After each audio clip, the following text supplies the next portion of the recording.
Hey everyone, and welcome back to the show. Hello, hello. So happy to be here and so happy you're listening with us today. Alice, today's topic is something very important and also very beautiful. Ooh, I love beautiful and important. What are we diving into today? We're looking at a passage titled, Can the Planet's Coral Reefs Be Saved? Can the planet's coral reefs be saved? Wow, that sounds like a big question. Just from the title, I'm already thinking about those amazing underwater cities full of colorful fish. Exactly. And when we think about saving them, what kind of things come to mind?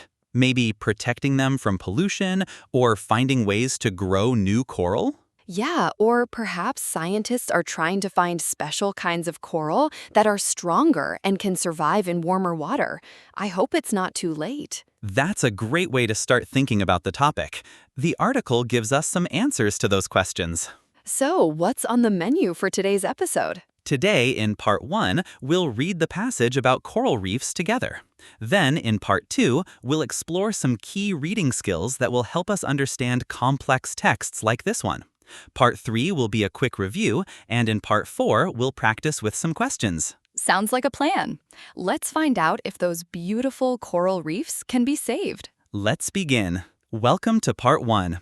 I'll read the passage titled, Can the Planet's Coral Reefs Be Saved? Slowly, paragraph by paragraph. And after each section, I'll give you a simple summary in B1-B2 English so you can follow along easily. Don't worry about catching every single word. Just focus on the main ideas. Ready? Let's read. Conservationists have put the final touches to a giant artificial reef they have been assembling at the world-renowned Zoological Society of London. Samples of the planet's most spectacular corals have been added to the giant tank along with fish that thrive in their presence. The coral reef tank and its 7-meter-wide window form the core of the exhibition called Tiny Giants. Coral reefs are the most diverse ecosystems on Earth, and we want to show people how wonderful they are, said Paul Pierce Kelly, senior curator. However, we also want to highlight the research and conservation efforts that are now being carried out to try to save them from the threat of global warming. Okay, so in paragraph A, we learn that the London Zoo has built a very big fake coral reef. They put many beautiful corals and fish into it. The main reason for this is to show people how amazing coral reefs are, but it's also to show people the work being done to save them because global warming is a big danger. Conservationists are people who work to protect nature and animals. Artificial means man-made, not natural. So an artificial reef is a reef created by people. Artificial, man-made. Say it with me. Artificial. You know, it's pretty cool that a zoo is doing something like this. It makes you think about how many different ways people are trying to help the planet. Absolutely. Let's move on to the next paragraph. Corals are composed of tiny animals known as polyps with tentacles for capturing small marine creatures. These polyps are transparent but get their brilliant tones of pink, orange, blue, green, etc. from algae that live within them, which in turn get protection while their photosynthesis of the sun's rays provides nutrients for the polyps. This symbiotic relationship has led to the growth of coral reefs that cover 0.1% of the planet's ocean bed while providing homes for more than 25% of marine species. Paragraph B explains what corals are.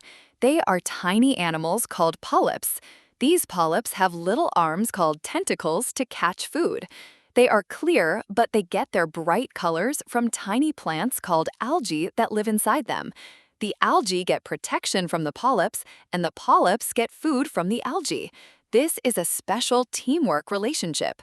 Because of this teamwork, coral reefs are home to more than a quarter of all sea animals, even though they cover only a very small part of the ocean floor. Tentacles are like small arms that an animal uses to catch things. Think of an octopus's arms. Symbiotic relationship means two different living things living together and helping each other. So A was about the zoo's artificial reef and why they built it. B just taught us what corals are and how they live together with algae. Got it. As a result, coral reefs are often described as the rainforests of the sea, though the comparison is dismissed by some naturalists, including David Attenborough. People say you cannot beat the rainforest, Attenborough has stated, but that is simply not true. You go there and the first thing you think is, where are the birds? No, if you want beauty and wildlife, you want a coral reef.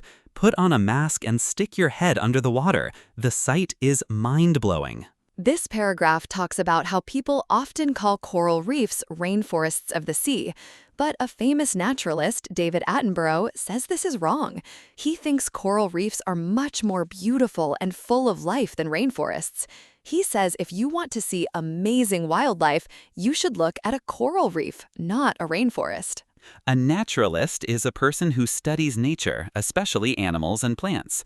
Mind-blowing means extremely impressive or amazing. Quick question for you. Does David Attenborough agree that coral reefs are like rainforests? He does not. He thinks coral reefs are even better.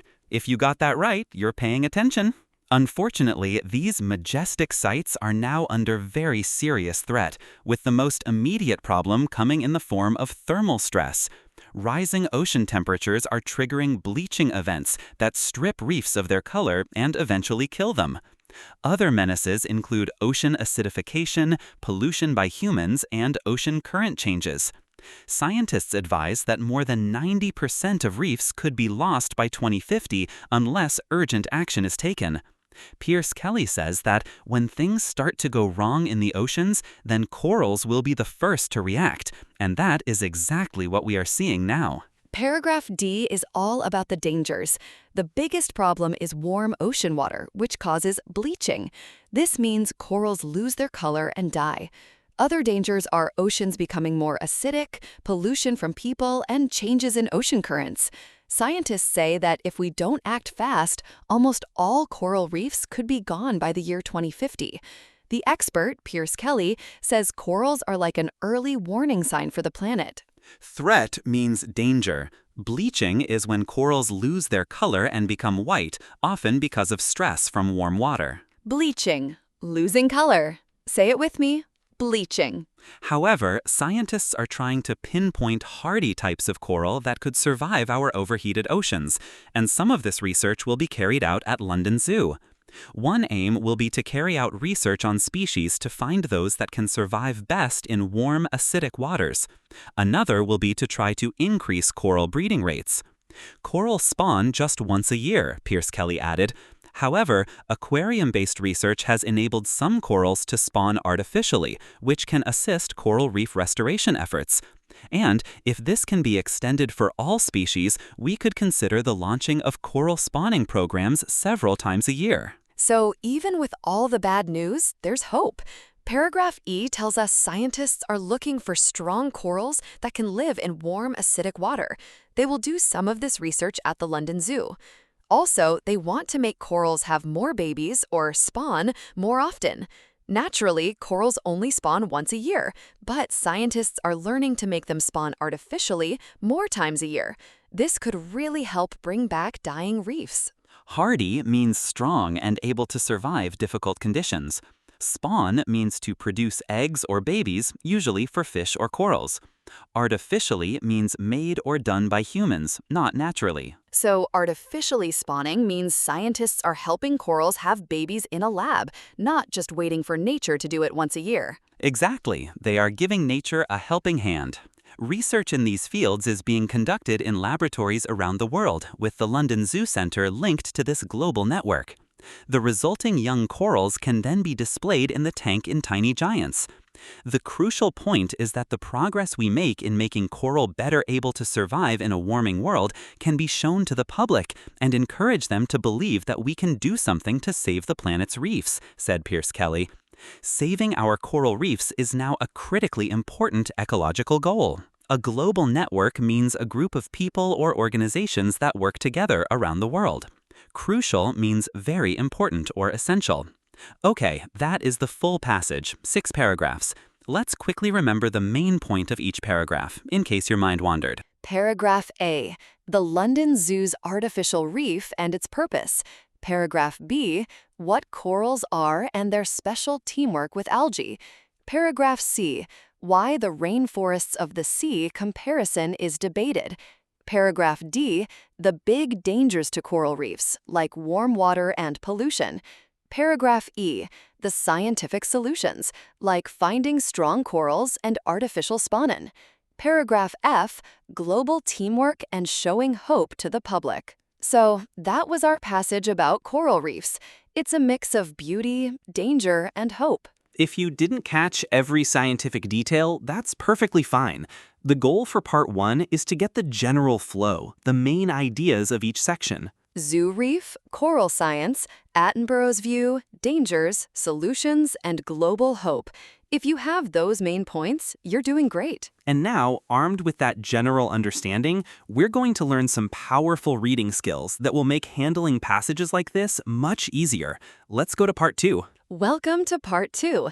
This is where we break down the 8 reading skills that will really help you with passages like the one we just read. These are skills you can use not just for tests, but for any English reading you do. Let's get started. Let's begin with skill 1. Okay, skill number 1, David. Skill number 1, David. Skim the whole passage first before you read carefully. Skim? You mean read it fast, just to get the main idea? Exactly. Don't stop for difficult words.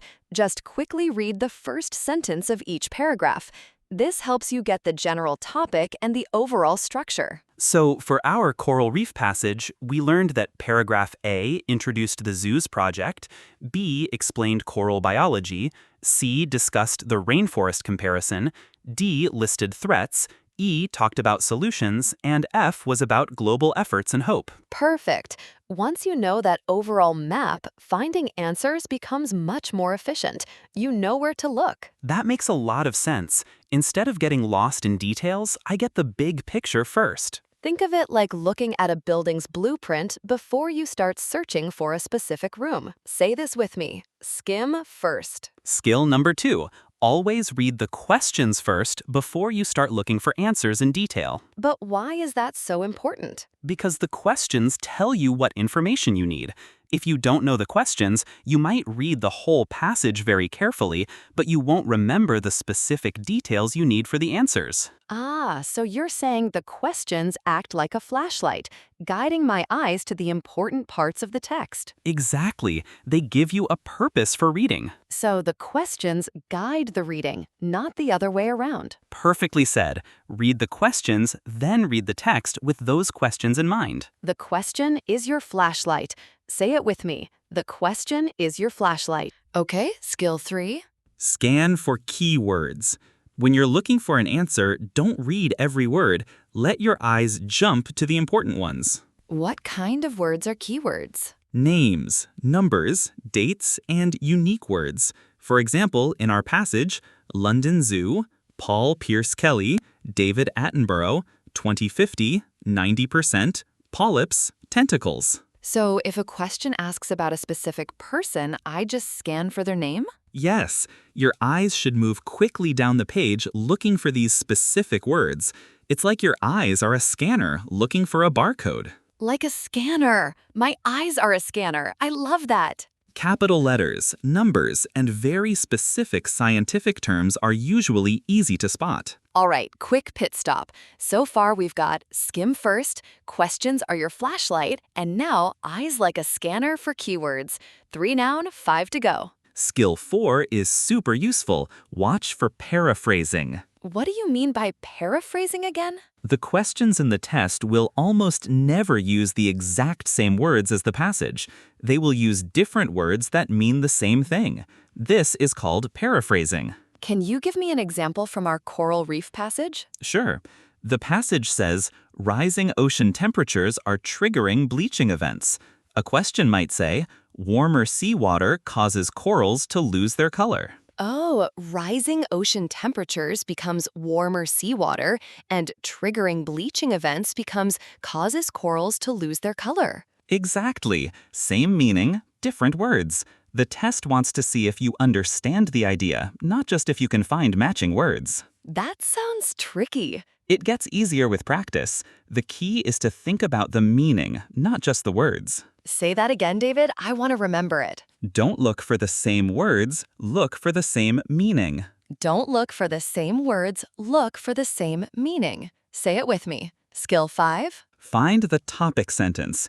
Usually, the first sentence of a paragraph tells you what the whole paragraph is about. So in paragraph D, the first sentence says, "Unfortunately, these majestic sites are now under very serious threat." Right.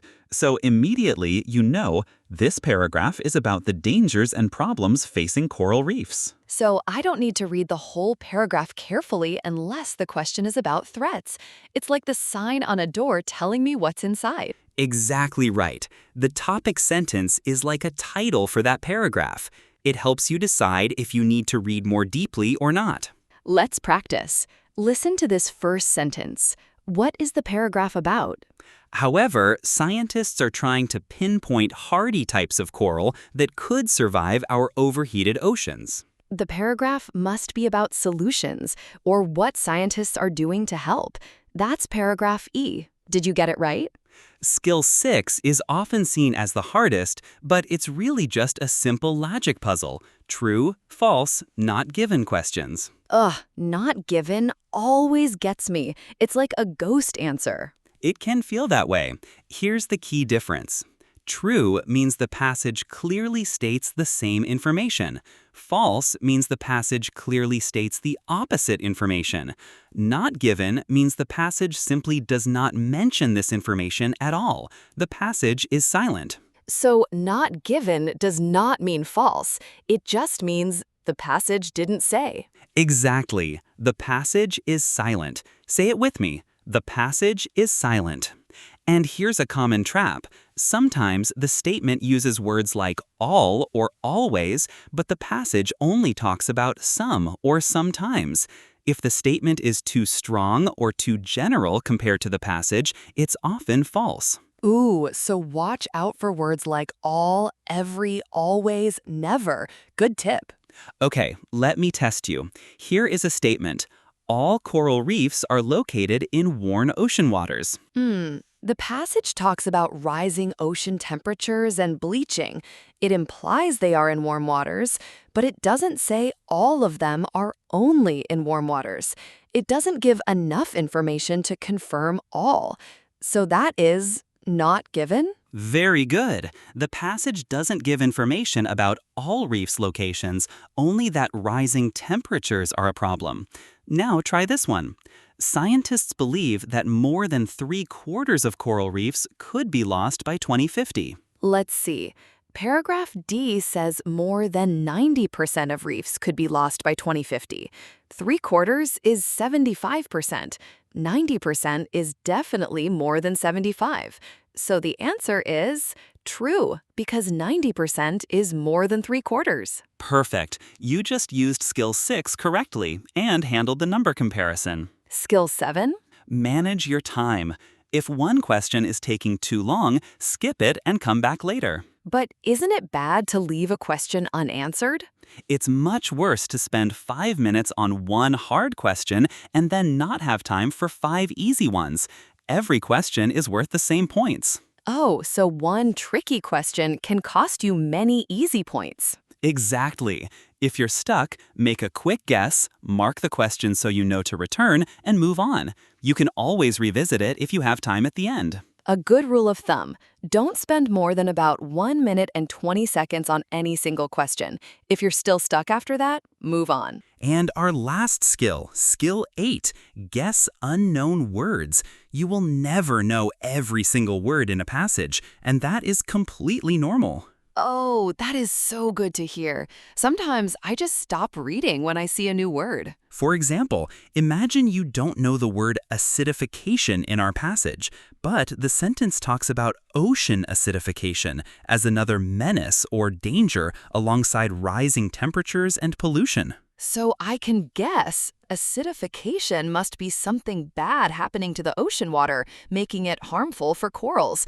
I don't need the exact scientific definition. I just need enough to understand it's a negative impact. Exactly. Context is the words and sentences around the unknown word. Use those words as clues to understand the general meaning. Say this with me. Use context clues. And that is skill 8, and all 8 skills done. Wow, 8 skills. That was a lot to take in, but I feel much more prepared now. You should. These are real, practical skills that every successful reader uses. And the important thing is, these skills work together. Skim, questions first, keywords, paraphrasing, topic sentence, true, false, not given, time management, context clues. They are a team. All 8 working together. Let's go review them quickly. Before we move on to part 3, David, where can students practice these reading logic skills? Definitely check out IELTSlogic.com.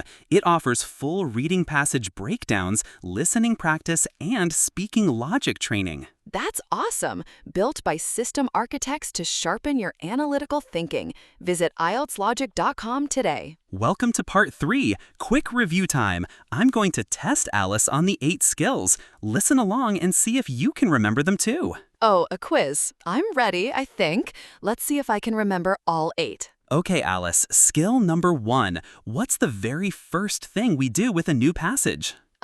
Read every single word very, very slowly? Ha, no, that's the opposite. You need to... Skim first. Skim first for the general idea. I knew that. Just getting warmed up. All right. Skill number 2. What do we read before we even start looking for answers? The questions. Read the questions before you scan. They're your flashlight. Good. Skill number 3. When you're searching for specific information, what are you looking for? Keywords, names, numbers, dates. My eyes are a scanner. Excellent. Now, skill number 4. What's that tricky thing the test likes to do with words? Oh, paraphrasing. They use different words but the same meaning. Don't look for the same words, look for the same meaning. You got it. Skill number 5. How do we quickly understand what a paragraph is about? Topic sentence. The first sentence. It's like a sign on a door. Good. Skill 6, the one everyone dreads. True, false, or... Not given, where the passage is silent. And watch out for words like all or never. Perfect. Almost there. Skill 7, what do we do if a question is taking too long? Skip it and come back later. Don't get stuck. And finally, skill 8, when you see a new word... Guess from context. Use the words around it as clues. 8 skills. I think I got them all this time. Well, almost. You nearly said read every word at the start. That one doesn't count. I was warming up. Now, if you feel like it, try saying all 8 out loud yourself. No pressure, even remembering 4 or 5 is great. However you did, that is genuine progress. You're building powerful reading habits. 8 skills reviewed, quickly and clearly. Remember, you don't need to memorize the names. You need to do them. Skills are actions, not just words. Alice, a quick reminder for our listeners before we head into part 4. Yes, for complete reading sentence analysis, synonym replacements, and solution pathways, head over to IELTSlogic.com. It's designed by IELTS experts to help you build clear logic. Check out IELTSlogic.com and boost your score. Now, the most important part, putting the skills into action. Let's go to part 4. Welcome to part 4. Practice time. We are going to use our passage about coral reefs. I'll ask you some exam-style questions. Try to answer before we give you the answer, if you can. Say it out loud if you like. No pressure, though. Just listening carefully works too. After each question, we'll pause. Then we'll go back to the passage, look at the exact line, and explain the answer using the skills we just learned. First, let's try a matching heading question. For Section C, which discusses David Attenborough's view on coral reefs, which heading best fits? I. Tried and tested solutions. 2. Cooperation beneath the waves. 3. Working to lessen the problems. 4. Disagreement about the accuracy of a certain phrase. 5. Two clear educational goals. 6. Promoting hope. 7. A warning of further trouble ahead. Let's go back to paragraph C. The topic sentence is about coral reefs being described as rainforests of the sea, but then it says the comparison is dismissed by some naturalists, including David Attenborough. Attenborough then explains why he disagrees. So the best heading is 4. Disagreement about the accuracy of a certain phrase. He disagrees with the phrase rainforests of the sea. Okay, next question. Is this statement true, false, or not given? Statement: the contamination of the sea from waste is a cause of damage to coral reefs. Let's look back at paragraph D, where we talked about the dangers. The passage lists pollution by humans as one of the menaces or threats. Contamination of the sea from waste is a perfect paraphrase of pollution by humans, so the statement is true. Another true, false, not given question. Statement: a rising number of extreme storms cause damage to coral reefs. For this one, we need to go back to paragraph D again, which lists all the threats. It mentions thermal stress, ocean acidification, pollution, and ocean current changes, but it never mentions extreme storms, so the passage is silent on this. The answer is not given. Now, let's try a fill-in-the-blank question. Question: corals have a number of which they use to collect their food. Let's go back to paragraph B. The passage says, corals are composed of tiny animals known as polyps with tentacles for capturing small marine creatures in the seawater. The word we're looking for, which they use to collect food, is tentacles, so the answer is tentacles. Next fill in the blank. Question: algae gain shield from being inside the coral. Let's look at paragraph B again. It describes the symbiotic relationship. Algae that live within them, which in turn get protection, while their photosynthesis provides nutrients for the polyps. So the algae get protection. The answer is protection. One last fill in the blank. Question: increases in the warmth of the seawater can remove the color. For this, we need to return to paragraph D, which discusses threats. It says, rising ocean temperatures are triggering bleaching events that strip reefs of their color. Strip reefs of their color means to remove the color. So the answer is color. Wow, we used almost all the skills we just learned. Looking for keywords, checking for paraphrasing, understanding true, false, not given, and going back to the text. That's the habit worth building. Each time we found an answer, we went back to the exact line in the passage that proves it. That's the real skill. It actually feels manageable now. When I know the skills and how to apply them, the questions are not so scary. That is exactly the goal. You don't need to understand every word. You need the right strategy and the habit of checking back against the text. And now you have these strategies. You are ready. So that is it for today. 6 paragraphs about coral reefs and a deep dive into 8 essential reading skills. And we even practiced some questions. I feel like I can take on any reading passage now. That's the spirit. Before we go, say this with me. I have the right strategy. I have the right strategy. I have the right strategy. Say it one more time if you like, because it's true. Oh, before we go, one last fun fact about coral reefs. Did you know some corals can live for thousands of years? There are coral colonies in the deep sea that are estimated to be over 4,000 years old. Imagine all the changes they've seen. Wow, that's truly mind-blowing. A living history book under the sea. Right? Okay, that's it for today. Bye, everyone. Until next time, keep reading, keep practicing, and trust the process.